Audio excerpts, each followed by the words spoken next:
그 안면신경 주변에 혈관이 끼게 되면 자연적인 치유는 어렵고 특별한 문제가 없으면 수술적인 방법으로 접근을 하는 게 신경외과 의사로서 권하고 싶습니다.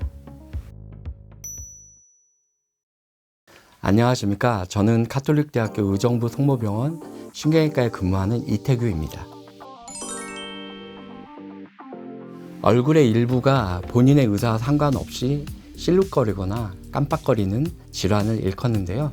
주로 양측에서 나타나는 게 아니라 왼쪽이나 오른쪽에 반측에 근육경련이 일어나는 질환을 일컫습니다. 안면경련의 증상은 근육의 떨림인데요. 처음에 시작은 눈 주변에서 시작하는 게 일반적이고 뺨과 입술 꼬리로 근육경련이 퍼져나가는 증상이 가장 일반적인 증상입니다. 일부 논문에서 발표하기로는 40대 여성이 폐경을 한 후에 비만 상태에서 고혈압을 가지고 있을 때 많이 발생하는 걸로 되어 있고 주로 오른쪽보다는 왼쪽에서 호발하는 것으로 보고되고 있습니다. 가장 일반적인 그리고 가장 근본적인 치료 방법은 신경외과적인 수술적 접근법입니다. 이름하여 미세혈관 감압술이라고 이야기를 하는데 안면신경을 압박하는 혈관을 이동시키는 거죠. 그래서 이동시키면 그게 이제 관성에 의해서 다시 원래 자리로 돌아가서 안면신경을 혈관이 압박하게 되는데 그런 경우에는 관성의 법칙에서 돌아가지 못하도록 테프론이라고 하는 물질을 삽입시켜주는 수술입니다. 또한 이런 신경외과적인 수술법이 하기가 어려운 기저질환이나 몸 상태가 되지 않거나 고령의 환자에게는 보톡스 치료법을 시행하고 있습니다. 보톡스라고 하는 것은 반복적인 치료를 해야 되는 치료이기 때문에 그런 경우는 아까 수술적인 방법에 금기시되는 환자에게만 처방하는 게 교과서적인 원칙입니다.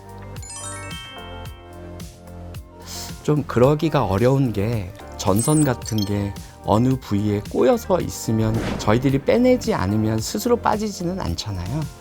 그런 문제점들처럼 그 뇌의 구조는 굉장히 작고 복잡한데 그 안면신경 주변에 혈관이 끼게 되면 저희들이 수술적 방법으로 빼내주기 전에는 스스로 나오기는 어렵지 않습니까? 그래서 저희들은 수술적인 방법이 필요하다라고 이야기를 할 수 있어서 자연적인 치유는 어렵고 시간이 지나면 증상의 악화 소견을 보이는 거죠.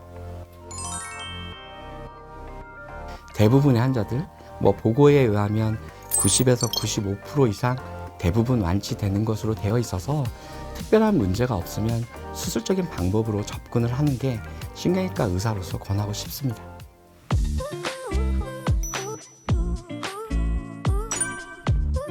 안면경련과 관련이 있습니다. 마그네슘이 부족하면 칼슘이 부족해지고 칼슘 부족이 근육의 떨림을 유발을 합니다. 근육의 떨림이 가장 왕성하게 일어나는 게 눈 주변이기 때문에 안면경련이 일어날 수 있습니다. 안면경련 치료를 위한 보톡스 적용은 주름 개선 효과하고는 무관합니다. 보톡스라고 하는 것은 말초 신경근이 근육에 전달하는 부분을 화학적으로 제거하는 겁니다. 질환에 대한 보톡스 용량과 부위가 다르게 적용이 돼야 되기 때문에 그 부분을 동시에 치료하지는 않습니다. 안면경련과 뇌졸중은 전혀 관련은 없습니다. 뇌졸중이라고 하는 것은 뇌혈관의 동맥경화성 변화에 의해서 발생하는 거기 때문에 그 부분은 팩트체크상 전혀 관련이 없다라고 말씀드릴 수 있겠습니다. 그 얼굴 한쪽이 심하게 눈에서부터 입꼬리로 떨리는 반측성 안면경련은 MRA나 안면 근전도를 통해서 정확한 진단이 내려지면 신경외과적인 수술인 미세혈관 감압술로 완치가 가능합니다. 수술을 끝나고 난 다음에 일주일에서 2주 정도면 사회생활에 복귀가 가능하기 때문에 주저없이 신경외과를 방문해 주셔서 치료받기를 권합니다.